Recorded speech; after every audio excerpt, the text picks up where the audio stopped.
Isang mapagpalang gabi po sa ating lahat. Ngayon po ay samahan po ninyo kami dito sa Barangay Santo Niño, Gapan City, Nueva Ecija. Kami po ay lumabas na buong pamilya upang kumain dito sa isang sikat at pinipilahan na kainan. Kitang-kita naman po, diba? Ito po ay walang iba kundi ang Kabalen Chicken Inasal. Bukod po sa binabalik-balikan ang kanilang mga pagkain dito, ay sobra pang affordable at sulit na sulit talaga dahil dito po ay nagsaserve sila ng only rice. O diba saan ka makakakita nun sa murang halaga tapos only rice pa? Talaga namang pangmasa. So syempre kailangan na po nating maghugas ng kamay dahil masarap pong kumain pag nakakamay. Sa pagkakataon nga po na ito ay in-order nila yung chicken inasal na may only rice.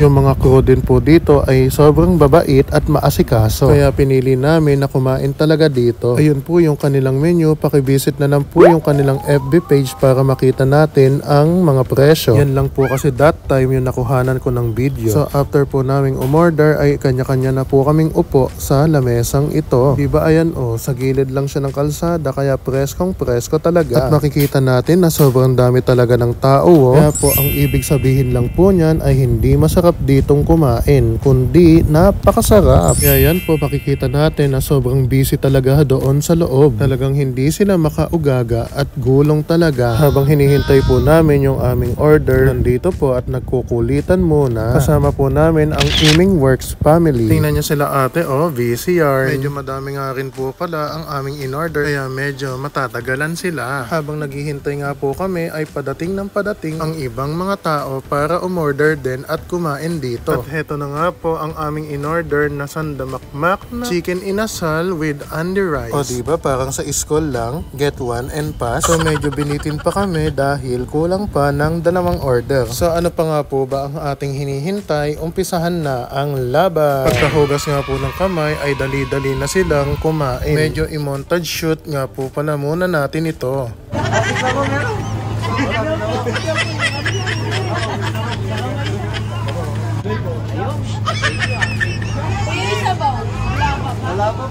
Parang hindi halatang gutom yarn. Kakabigay lang ng order, ubos agad. Pasensya na po. Kakagaling lang po namin sa site, sa construction site. Kaya pasensya na kayo kung ganito kami kagutom. Kaya ayan nga po makikita natin ang pagsubo ng bawat isa. Dito nga po sa Kabalen ay parang sa Mang Inasal lang. Mayroong only toyo, may only mantika at may only soup. At syempre tatry natin yung only mantika nila. Alam ko naman din na hindi healthy yung mantikang ito pero itry natin. Ang sarap pala. Isa pa. Ayan, subo natin to.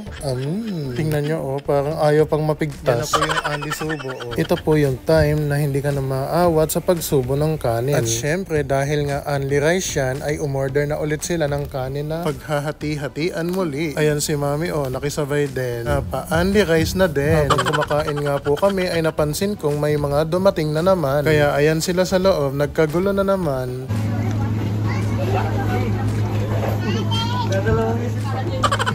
At ayan na nga, dumating na naman yung kanin na in-order nila. At ito'y pinaghati-hatian muli. Kada balik ng crew dito ay punong-puno yung plato ng kanin. At talaga namang sulit ang inyong ibabayad. At after nga nilang kumuha ng mga kanin nila ay tuloy na muli ang kanilang pagkain ng napakasarap na inasal. Lang may dumating na bisita. Nagtago. Kumaway ka sana.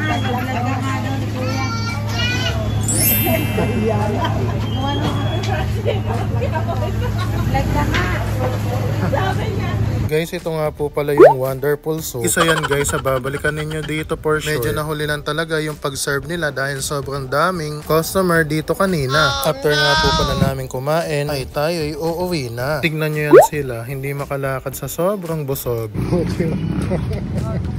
So hanggang dito na lang po ang ating video at kailangan na nating umuwi. Maraming salamat po sa inyong panonood at pagpalain tayo.